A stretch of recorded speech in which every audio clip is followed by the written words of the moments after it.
একটা রটউইলার 2 বা 3 বছর বয়স, ওর মালিক যা বললো। বাচ্চাটার লাস্ট ট্রিটমেন্ট হয়েছিল এপ্রিল মাসে, তারপরে ওর কোনো ট্রিটমেন্ট হয়নি। ভদ্রলোক স্বীকার করছেন না, কিন্তু কোনো প্রেসক্রিপশন দেখাতে পারছেন না, বলছেন যে যা বলেছে সবকিছু করেছি, যে যা বলেছে। উনি বোধহয় ডক্টর খুঁজে পাননি, তাই জন্য এখন বাচ্চাটার নাক দিয়ে গলগল করে রক্ত বেরোচ্ছে, পটি দিয়ে গলগল করে রক্ত বেরোচ্ছে, শ্বাসকষ্ট হচ্ছে। মাড়ি পুরো সাদা, শরীরে রক্ত বলে কিছু নেই।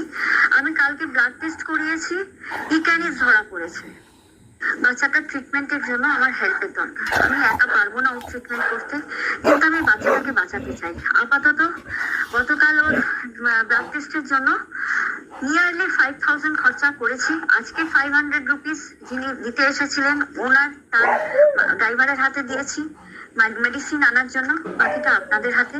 প্লিজ শেয়ার করুন, প্লিজ হেল্প করুন বাচ্চাটাকে।